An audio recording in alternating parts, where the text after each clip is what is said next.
à tous, je suis ravie de vous retrouver pour ce nouvel épisode. Il s'agit du tout premier épisode littéraire d'Artissimo.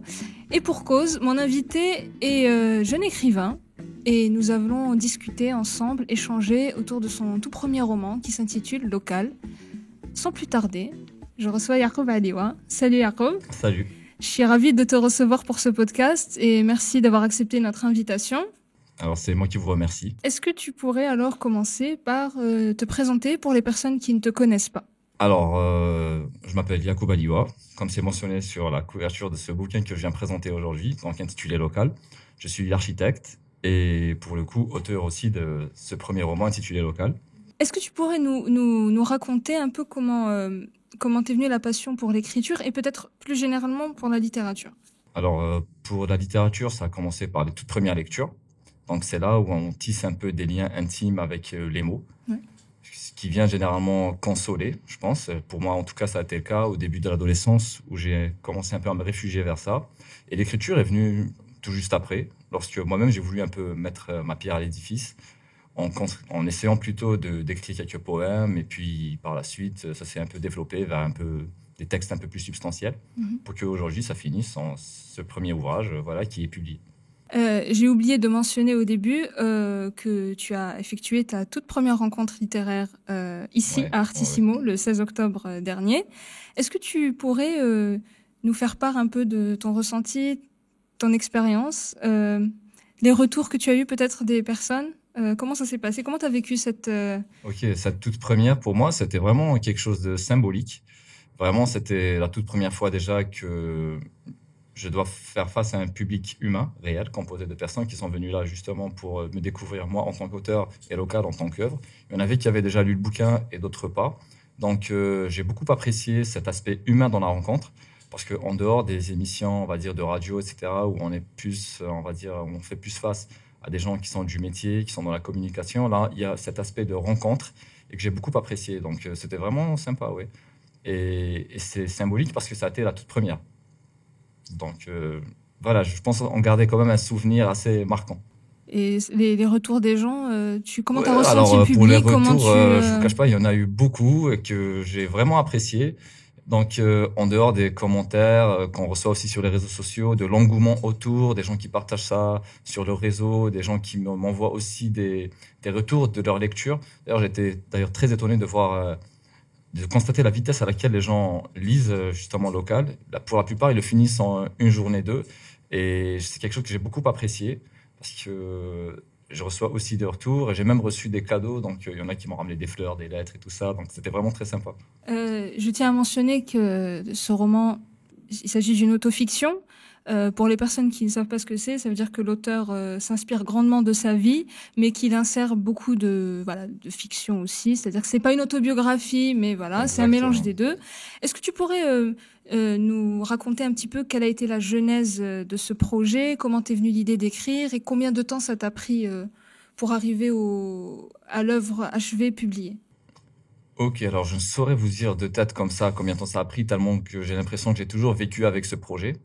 Au départ, ça a un peu été, on va dire, l'extension de cette volonté de faire de la musique, de la peinture et de faire mûrir des idées qui étaient encore en train de germer. Et la littérature, à mon sens, est venue un peu synthétiser tout ça. Donc, oui, c'était, c'était un truc de synthèse. Bien que aussi, on va dire, il y a eu une phase où je suis totalement consacré à l'écriture, ensuite par l'édition, donc ce qui a quand même pris beaucoup de temps. À mon sens, en tout cas. Ouais, donc je pense que ça remonte quand même à quelques années, parce que j'ai pas vraiment senti le temps passer quand il s'agissait d'écrire Local. Et parallèlement aussi, j'écrivais d'autres petits trucs à côté. Donc, je dirais 8 ans à tout casser comme ça. Quand même, c'est une longue période. Ouais. Mais je pense que le Covid m'a quand même aussi permis de mieux synthétiser l'ensemble. C'est-à-dire que c'est un peu la période où j'étais le plus actif. Et je me rappelle donc le plus gros a été fait pendant cette période. Je me rappelle au fait d'une période de 9 mois spécialement où je me suis un peu enfermé dans un lieu un peu isolé et c'est là où j'ai un peu été le plus actif justement dans ce travail-là. Ce roman ne s'enferme pas dans la case du roman classique qu'on connaît un petit peu, voilà. Tu t'es inspiré de pas mal d'autres domaines artistiques comme la peinture, la musique, et peut-être même aussi d'autres écrivains. Et j'ai remarqué, j'ai constaté qu'il y avait beaucoup de passages poétiques en fait. Il y a beaucoup de vers libres dans cet ouvrage. Est-ce que ce serait dû au fait que dans une autre vie tu as été musicien? Est-ce que tu peux nous parler un peu de cette approche stylistique de ton roman? Comment tu le vois? C'est vrai, donc il y a beaucoup de musicalité, comme j'en parle dans un cadre un peu littéraire. Et ça vient aussi de cette faculté que j'ai développée peut-être à devoir toujours écrire, non seulement pour le sens, mais aussi surtout pour le son. Donc il y a, quand on fait des rimes, quand on fait de la poésie dans le sens que je lui attribue, on est souvent là à analyser les consonances, certaines subtilités en termes de sens, et le son vient toujours là, qu'il soit en termes de percussion ou bien de phonétique. Et c'est ces éléments-là dont je tiens compte justement pour composer ce qui est distillé dans le local, comme parfois des rimes ou par la suite aussi des poèmes libres en vers libre. Et puis aussi, ça me donne aussi l'impression parfois, quand je lis, de carrément de faire un rap ou une chanson un peu plus classique à la Jacques Brel. Donc voilà, c'est tout un univers musical voilà, qui est là, un Qui est peu, présent. voilà, qui est présent et parfois, que je lis, que je découvre même parfois en relisant certains textes. Oui, donc parfois c'est de façon naturelle Ouais, que on ça va te... dire c'est spontané, Ouais, oui. c'est spontané, tu t'en rends pas... Bah, franchement, c'est très intéressant. J'aimerais aussi qu'on parle des thématiques que tu abordes dans cet ouvrage, qui sont, selon toi, des questions que les jeunes Algériens contemporains se posent tout Ouais. naturellement, comme par exemple le travail, la famille, voilà, euh, aller à l'étranger. Enfin, voilà, il y a plein entre Mhm. autres, il y a beaucoup de thématiques. Je vais pas tout Ouais. spoiler, mais voilà, ça fait partie notamment de ce que tu abordes. Euh, dirais-tu que comme je l'ai dit, c'est une autofiction. Alors, est-ce que tu dirais que ça a été une sorte de thérapie d'écrire ce roman? Est-ce que tu es prêt à, mettre- à entamer un nouveau chapitre de ta vie? Est-ce que ça y est, tu le laisses derrière toi, tu te dis, ça a été un chapitre de ma vie, maintenant je suis prêt à découvrir autre chose, à vivre de nouvelles choses? Explique-nous. Alors oui, c'est tout à fait ça. Comme je dis en avant-propos dans le bouquin, c'est le marqueur de transition de deux périodes de ma vie. Je pense que je dis, voilà, écrire déjà un livre en soi est un très bon moyen de marquer la fin d'une période et aussi le début d'une nouvelle qui suit. Et dans cette justement transition, moi j'ai surtout retenu, on va dire, si je peux dire, l'essence même de cette période que je situe un peu entre le début de la vingtaine et la fin de la vingtaine, pour ne pas dire le début de la trentaine, et qui, à mon sens, concentre énormément d'éléments vraiment importants qui, pour moi en tout cas, définissent un peu l'individu qui achève son processus de maturité, et puis aussi l'adulte qui sera demain, on va dire, un peu plus affirmé, assumé, voire introduit en société. Et c'est pour ça que j'évoque des sujets comme la notion de famille, le travail, la condition du travail aussi, d'autres choses un peu plus personnelles en rapport avec le mariage et qui, à mon sens aussi, sont des sujets très importants pour chaque personne. Donc ça, c'est venu aussi dans la volonté de vouloir aussi transmettre des éléments de réponse au questionnement des personnes situées principalement dans cette tranche d'âge, mais qui peut aussi s'étaler à des personnes, on va dire, plus âgées ou plus jeunes, et qui, à mon sens, marque aussi cette volonté de transmettre dans le fait d'écrire. Donc pour moi, c'est une autofiction, comme on l'avait dit tout à l'heure, parce que voilà, l'essence même de cet ouvrage est puisée principalement de ma propre expérience de vie, parce que j'estime aussi que c'est la seule que j'ai à offrir, ou du moins la plus substantielle, voilà, la plus concrète, et que aussi elle contribue à essayer au mieux d'apporter des éléments qui peuvent être utiles pour les lecteurs. Et c'est ce regard-là, en tout cas, que j'essaie un peu voilà, de transmettre pour que, voilà, à toute fin utile, puisse parvenir jusqu'au lecteur qui en fera, j'espère, l'usage, voilà, qu'il voudra. Est-ce que tu te rends compte de la pression que tu vas subir? Je sais pas si le terme est correct. Si jamais tu songes à la rédaction d'un second roman par rapport euh, au retour du public, surtout que c'est un roman très voilà, très complexe, très il est quand même assez voilà, il est pas simple. Donc il a été bien accueilli par le public en tout cas. Est-ce que tu te dis que est-ce que tu te poses des questions sur après quand tu vas publier ton deuxième roman, les gens vont te tomber dessus? Oui, oui, mais pas tout à fait. Ce qui fait que, en fait, je pense beaucoup à écrire encore. Et je t'avoue que c'est moins évident que ça l'a été peut-être dans le passé, où j'étais vraiment totalement dédié à ça, où j'avais plus de temps. Et là, avec avec cette nouveauté de devoir réagir un peu aux invitations, aux commentaires et à tout l'engouement, justement, principalement sur les réseaux sociaux aussi, qui sont d'ailleurs le moyen de communication les plus utilisés, que ce soit Ouais, un peu. D'ailleurs, c'est, je pense, grâce à ça aussi que je suis parvenu jusqu'à vous, parce ouais, qu'on a commencé par ouais. communiquer via les Je réseaux. t'ai découverte aussi Voilà, voilà. sur Insta. Ouais. Voilà, c'est ça. Et c'est aussi une activité qui est pour moi très, malheureusement, un peu trop présente dans ma vie. Donc, Instagram, c'est aussi un outil un peu indispensable aujourd'hui pour communiquer. Et, non, et je reçois beaucoup de retours aussi par rapport aux bouquins sur les réseaux. Donc, oui, c'est toujours quelque chose de bien. Mais je dois avouer que ça freine un peu dans le processus d'écriture Ok. et qu'on a moins de temps. Et puis aussi par rapport à la pression, moi je pense que si c'est bien planifié, tout est gérable. Et là, je me retrouve justement à devoir planifier parce qu'avant ça, je n'étais pas vraiment particulièrement. C'est-à-dire que je faisais un peu les choses par justement émanation émotionnelle. Oui, il n'y avait pas de pression Non, quelconque. Ouais. aucune. Juste avant de terminer, il nous reste encore quelques questions. J'aimerais savoir si tu avais un conseil en particulier à donner à de jeunes, à des jeunes personnes qui voudraient se lancer dans l'écriture. Vu que voilà, toi aussi, c'est venu spontanément. Qu'est-ce que tu pourrais leur conseiller? Alors, que ce soit pour les lecteurs ou même pour les auteurs, quel que soit après le projet qu'on voudrait entamer, moi, je donne toujours le conseil de vraiment croire en soi. Croire en soi, même pas, pendant les moments où c'est pas du tout évident. C'est-à-dire que il faut comprendre aussi que les choses ne viennent pas d'elles-mêmes et nécessitent très souvent du temps et des efforts. Donc, le meilleur conseil que je puisse donner, c'est vraiment de croire en soi. Et puis aussi, si je peux rajouter un petit conseil parallèle, c'est de savoir aussi s'entourer. Parce que, en tout cas, de ce que je retiens, moi, de cette expérience, il y a un conseil que je voudrais particulièrement transmettre et que je ne dois pas cacher et que je suis en train d'écrire justement en quelque sorte, la petite suite que je dédie à ce travail. Et à un moment donné, j'ai une phrase en tête, c'est ne te mets jamais au fait avec des personnes qui pourraient te faire honte auprès d'autres personnes. Donc, c'est un peu dans ce sens-là que je pousse un peu les jeunes ou les gens en général à justement être sélectifs en termes de composition d'environnement et principalement humain. Donc, c'est Ouais. ça. Ouais, puis ça joue un rôle. C'est Clairement. là où quand tu as le soutien ou pas des personnes, ça te Aussi. permet de réussir ou pas. Ou pas, exactement. Alors maintenant, c'est des questions rapides que je vais te poser. C'est un petit jeu. Ok. Alors la première, y a-t-il une citation qui t'a marqué en particulier et dont tu te souviens, que tu voudrais Alors, peut-être une partager avec nous? citation genre, qui m'a marqué moi dans ma vie personnelle ou... Au moment où tu l'as lu ou tu l'as écouté, tu t'es dit waouh, ça résume parfaitement. Ok. Voilà. Alors, en fait, c'est une citation que j'ai toujours écoutée, mais que je n'ai pas calculée au départ et qui a résonné autrement un peu plus tard dans ma vie et que je me remémore très souvent dans ma tête. Et au départ, je savais pas de qui elle était, mais je crois qu'elle est d'Aragon, du poète Aragon.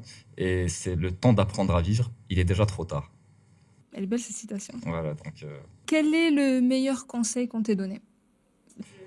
le meilleur conseil. Ouais. Dans Alors, ta vie en général, pas forcément dans l'écriture, mais ok, alors c'est un conseil de vie. Et, et il est venu un peu en réaction à tout ce que j'ai peut-être pu vivre mal dans mon aspect d'être un peu trop perméable justement au regard d'autrui ou aux critiques ou autres. Et le meilleur conseil, au fait, qui m'a été donné, il est un peu formulé un peu bizarrement, mais je vais vous le dire, c'est que pour certaines choses, et notamment les problèmes, on m'a demandé de les mettre dans un sac, de nouer le sac, de prendre une barque, d'aller au beau milieu de la mer et de le jeter, mais de faire attention, car au retour, on y revient seul. Donc, c'est et ça. ouais, Voilà. ça te C'est poursuit c'est un, jusqu'à c'est un maintenant, ouais. Tu le conseil gardes, voilà, que je ouais. garde. Troisième question, si tu devais choisir entre l'écriture, la peinture et la musique, lequel Oh, garderais-tu? ça, c'est Pas un peu évident. plus. Ouais, c'est pas évident parce que comment dire, c'est une triptyque qui compose un peu mon esprit, mais je peux peut-être procéder par élimination. Ok. Donc, même si ça me fait vraiment mal, je dirais que le premier dont je pourrais me débarrasser, ce serait la peinture. Et entre la musique et l'écriture, c'est un peu compliqué aussi. Mais si je devais vraiment, vraiment en garder qu'un, mais vraiment juste parce que je suis obligé, je dirais que ce serait l'écriture. Vraiment, Ouais. voilà le Et la truc. musique entre les Voilà. deux, du coup. Voilà, en plus, on peut toujours, voilà, se rabattre. Non, mais l'écriture, clairement. Est-ce que tu pourrais nous lire un extrait de ton roman? De local. Oui. Ok. Alors, Et nous dire lequel et voilà, pourquoi. voilà, donc, alors je vais prendre, voilà, cet extrait que j'ai un peu intitulé La maturité, mais bon, mais qui traite justement de cette notion. Alors, je vais commencer, donc, la maturité commence là où les patients se meurent, rimant étrangement avec médiocrité et sécurité. Pour la raison qui est censée primer, elle se retrouve otage d'une dite réalité, totalement totalitaire, détenue des ascendants, dite descendue du Seigneur, reléguant la religion au rang des goûts et des couleurs. Et ça ne discute plus, ça parle uniquement, de la pluie et du beau temps. Enfin, surtout du temps. On en a oublié le beau. On demande quelle heure est-il, il est toujours l'heure de rentrer, même si la soirée est belle. On en profitera la prochaine fois. Mais des fois, il y en aura toujours des prochaines. Et c'est là qu'intervient la foi. Uniquement là. La foi est exactement ce qu'il faut avoir pour les prochaines, en faisant attention à ne pas confondre avec le prochain, en qui il ne serait pas du tout mature d'avoir foi. Merci. Je t'en prie.